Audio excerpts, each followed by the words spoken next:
नमस्कार, मैं रवीश कुमार। दिल्ली के कानून मंत्री कपिल मिश्रा के खिलाफ एफआईआर दर्ज करने के आदेश दिए गए हैं।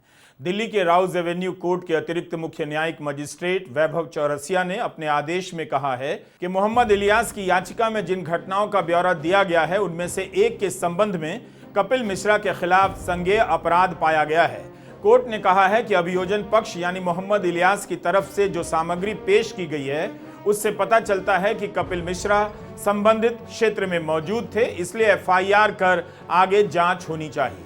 तो दिल्ली के कानून मंत्री कपिल मिश्रा के खिलाफ क्या एफआईआर होगी? क्या प्रधानमंत्री मोदी इस आदेश के बाद जांच होने और बरी होने तक कपिल मिश्रा से इस्तीफा देने के लिए कहेंगे? इसी तरह का आदेश अगर विपक्ष के नेता के खिलाफ आया होता तो बीजेपी क्या करती और गोदी मीडिया के डिबेट के सवाल क्या होते? हंगामा मचा दिया जाता कि दंगों के मामले में एफआईआर के आदेश हुए हैं, कोर्ट से हुए हैं, फिर भी पद पर बने हुए हैं। तो क्या कपिल मिश्रा के लिए अलग नैतिक पैमाना, राजनीतिक पैमाना, मर्यादा अपनाई जाएगी? जांच पूरी होने तक कपिल मिश्रा को इस्तीफा नहीं देना चाहिए या देना चाहिए? दिल्ली पुलिस का इम्तहान है कि वह कपिल मिश्रा के खिलाफ एफआईआर दर्ज करती है या नहीं। यह इम्तहान प्रधानमंत्री मोदी का भी है कि दंगे भड़काने के मामले में बरी होने तक कपिल मिश्रा से इस्तीफा लेते हैं या नहीं। कानून मंत्री के खिलाफ दंगों के मामले में एफआईआर का आदेश कोई सामान्य घटना नहीं है। जांच इस बात को लेकर होगी कि क्या दिल्ली के कानून मंत्री 23 फरवरी 2020 को सड़क जाम कर रहे थे, रेहड़ी पटरी वालों की गाड़ियां नष्ट कर रहे थे। राउज एवेन्यू कोर्ट में मोहम्मद इलियास ने अपनी याचिका में यही आरोप लगाए हैं और इसे ही संज्ञेय माना गया है। मोहम्मद इलियास का यह भी आरोप है कि उस समय उत्तर पूर्वी दिल्ली के डीसीपी कपिल मिश्रा के बगल में खड़े थे और प्रदर्शनकारियों को इलाका खाली नहीं करने पर परिणाम भुगतने के लिए कह रहे थे। मोहम्मद इलियास ने अपनी याचिका में यह भी कहा है कि उसने दयालपुर के तत्कालीन एसएचओ और बीजेपी के नेता मोहन सिंह बिष्ट और जगदीश प्रधान को मस्जिद में तोड़फोड़ करते देखा था। मोहन सिंह बिष्ट अब विधायक बन चुके हैं और दिल्ली विधानसभा के डिप्टी स्पीकर हैं। मोहम्मद इलियास की याचिका पर वकील महमूद प्राचा बहस कर रहे थे। मोहम्मद इलियास की याचिका को स्वीकार कर सुनवाई करने के फैसले को साहसिक कदम के रूप में देखा जा रहा है। यह याचिका दिसंबर 2024 में दायर की गई थी। फरवरी 2025 में राउज एवेन्यू कोर्ट ने कहा कि दिल्ली पुलिस कपिल मिश्रा की भूमिका की जांच करने में असफल रही है। हो सकता है कि दिल्ली पुलिस कपिल मिश्रा को बचाने की कोशिश कर रही है। कपिल मिश्रा के खिलाफ एक और मामला है। 2020 के दिल्ली चुनाव से पहले कपिल मिश्रा ने एक ट्वीट किया कि दिल्ली की सड़कों पर भारत और पाकिस्तान का आमना सामना होगा। इस टाइप के कुछ और सांप्रदायिक बयान दिए। इस मामले में रिटर्निंग ऑफिसर की शिकायत के आधार पर मामला भी दर्ज हुआ। ट्रायल कोर्ट का वो मामला भी इसी राउज एवेन्यू कोर्ट में आया है। 7 मार्च की यह खबर है। इस मामले के संदर्भ में वरिष्ठ वकील महेश जेठमलानी ने दिल्ली हाई कोर्ट में याचिका दायर की और मांग की कि मजिस्ट्रेट की अदालत में कपिल मिश्रा के खिलाफ चल रही सुनवाई पर रोक लगे। उस समय मजिस्ट्रेट के कोर्ट के द्वारा कपिल मिश्रा को समन जारी किया गया था। 18 मार्च को दिल्ली हाई कोर्ट ने रोक लगाने से इनकार कर दिया। दिल्ली हाई कोर्ट ने कहा कि इस समय ट्रायल जिस स्तर पर है उस पर रोक लगाने की कोई जरूरत नहीं। तब हाई कोर्ट में महेश जेठमलानी ने दलील दी कि कपिल मिश्रा पर जो आरोप हैं वो गैर संज्ञेय अपराध हैं। दंड प्रक्रिया संहिता की धारा 155(2) के तहत प्रक्रिया का पालन किए बिना एफआईआर दर्ज नहीं की जा सकती। यह मामला भले ही मोहम्मद इलियास की याचिका से अलग का हो, लेकिन इस मामले में कपिल मिश्रा को दिल्ली हाई कोर्ट से राहत नहीं मिली। तो क्या अब दिल्ली पुलिस दंगों के मामले में एफआईआर दर्ज करेगी या दिल्ली हाई कोर्ट जाएगी?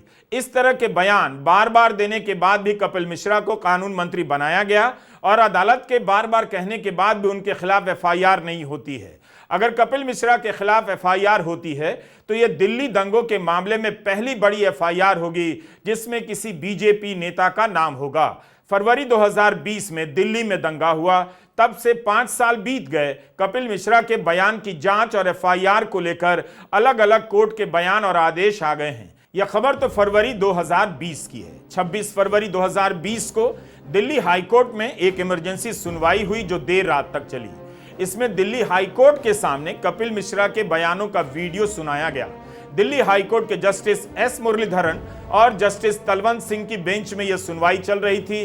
कपिल मिश्रा का बयान दिखाया गया कि अगर 3 दिनों के बाद सड़कें खाली नहीं की गई तो हम पुलिस की बात नहीं सुनेंगे, यह उनका कथित रूप से बयान था। कोर्ट ने तब कहा कि पुलिस कपिल मिश्रा के खिलाफ कार्रवाई करे।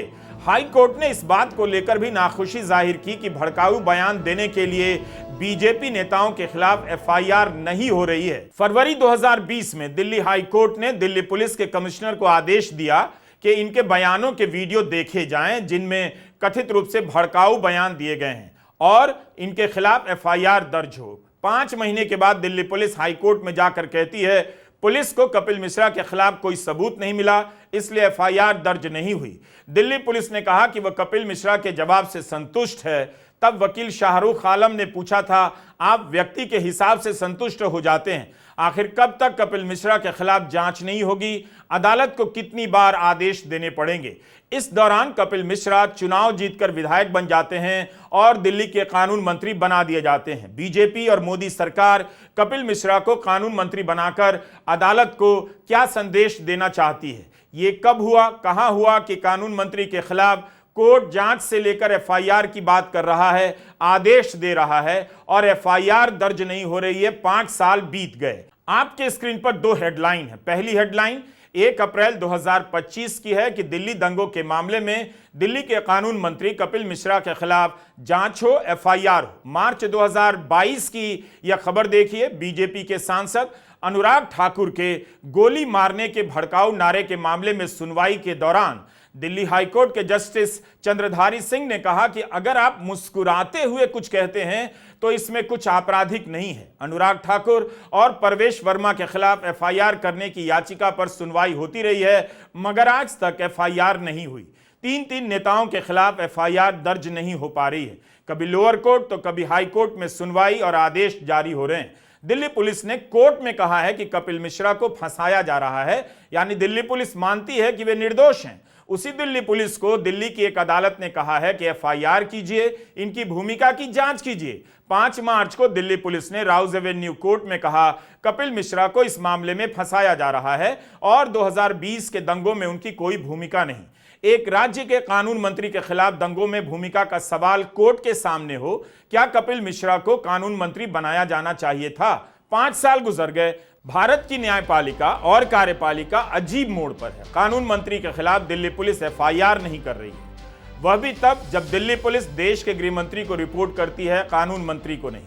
दिल्ली पुलिस कहती है कपिल मिश्रा को फंसाया जा रहा है, लेकिन इसी दिल्ली पुलिस पर तमाम आरोप लगे हैं कि वह दूसरों को फंसाने में लगी हुई है और फंसाते हुए पकड़ी भी गई है। दिल्ली दंगों के मामले में 180 से अधिक लोगों को बेगुनाह पाया गया है। 31 मार्च को दिल्ली के एडिशनल सेशन जज ने लोकेश सोलंकी समेत 12 लोगों को आमीन और भूरे अली की हत्या के मामले में बरी कर दिया। कोर्ट ने पाया कि इनके खिलाफ ऐसा कोई सबूत नहीं मिला जिससे यह साबित हो सके कि ये आरोपी भीड़ का हिस्सा थे। 3 जनवरी की आर्टिकल 14 की खबर है।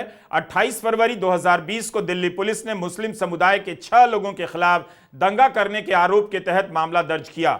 4 साल बाद इन सभी को कोर्ट ने बेगुनाह पाया। कोर्ट ने कहा कि इनके खिलाफ एक भी सबूत नहीं है, फिर भी दिल्ली पुलिस ने इनकी जिंदगी के 4 साल बर्बाद कर दिए, उनकी नौकरियां छीन ली और समाज में उनकी छवि खराब कर दी। दिल्ली दंगों की जांच में दिल्ली पुलिस खुद भी जांच के घेरे में है। 2020 में दिल्ली पुलिस 4 नौजवानों को राष्ट्रगान गाने के लिए मजबूर करती है, उनकी पिटाई करती है। उन चारों की इतनी पिटाई होती है कि उनमें से एक फैजान की 2 दिनों के बाद मौत हो जाती है। उस घटना का वीडियो वायरल हुआ, कई चैनलों पर चलाया भी गया, लेकिन जब दिल्ली पुलिस से थाने के सीसीटीवी फुटेज की मांग की गई तो पुलिस ने कोर्ट से कह दिया सीसीटीवी कैमरा खराब था। न्यूज लॉन्ड्री की सुमेधा मित्तल के अनुसार उस दिन के ड्यूटी चार्ट मौजूद हैं, तब भी आज तक किसी पर आरोप तय नहीं हुआ। जुलाई 2024 में दिल्ली हाई कोर्ट के जस्टिस अनूप जयराम भम्मानी ने फैजान की मौत के मामले को दिल्ली पुलिस से लेकर सीबीआई के हवाले कर दिया जांच के लिए। क्यों? क्योंकि पुलिस ने कह दिया उस दिन सीसीटीवी फुटेज काम नहीं कर रहा था। कोर्ट ने कहा कि अगर वर्दी पहना हुआ आदमी हेट क्राइम करता है तो यह और भी घृणा पैदा करने वाला होता है। अदालत ने कहा कि फैजान के खिलाफ जो अपराध हुआ है उसमें आरोपी व्यक्तियों को छूट देकर कोर्ट ने अल्पसंख्यक समुदायों में इस अविश्वास को और मजबूत किया होगा कि पुलिस बहुसंख्यक समुदाय के प्रति पक्षपाती है।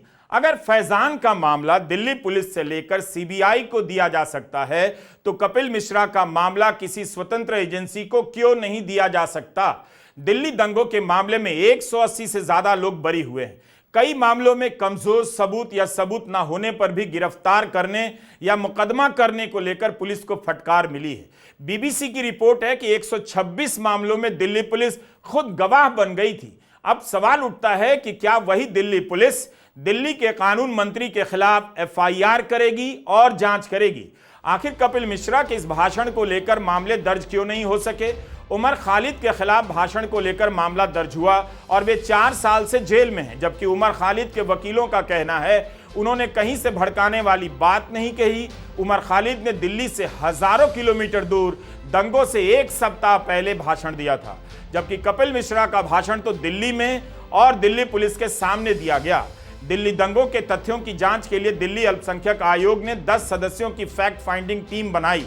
इनकी रिपोर्ट में कहा गया है कि 23 फरवरी 2020 को मौजपुर में कपिल मिश्रा के संक्षिप्त भाषण के तुरंत बाद विभिन्न इलाकों में हिंसा शुरू हो गई, जिसमें उन्होंने खुले तौर पर उत्तर पूर्वी दिल्ली के जाफराबाद में प्रदर्शनकारियों को बलपूर्वक हटाने का आह्वान किया। बावजूद इसके उनके खिलाफ कोई मामला दर्ज नहीं किया गया। कपिल मिश्रा आज भले कानून मंत्री हैं, लेकिन जब वे विधायक भी नहीं थे तब भी उनके खिलाफ एफआईआर दर्ज नहीं हुई। बीजेपी ने हमेशा उनका बचाव किया। अब जब एफआईआर के आदेश जारी कर दिए गए हैं, क्या कपिल मिश्रा का कद और बढ़ा दिया जाएगा या उनसे इस्तीफा लिया जाएगा, या तुरंत कांग्रेस के समय के उदाहरण निकालकर लाए जाएंगे कि कब कब कोर्ट के एफआईआर के आदेश के बाद कांग्रेस के किस किस मंत्री ने इस्तीफा नहीं दिया? इसलिए कपिल मिश्रा इस्तीफा नहीं देंगे। यहां दंगों में कथित रूप से भड़काऊ भाषण देने के मामले में या तोड़फोड़ करने के समय मौजूद रहने के मामले में एफआईआर करने के लिए 5 साल से केस मुकदमा चल रहा है और भारत ऐसे ही चला जा रहा है। नमस्कार, मैं रवीश कुमार।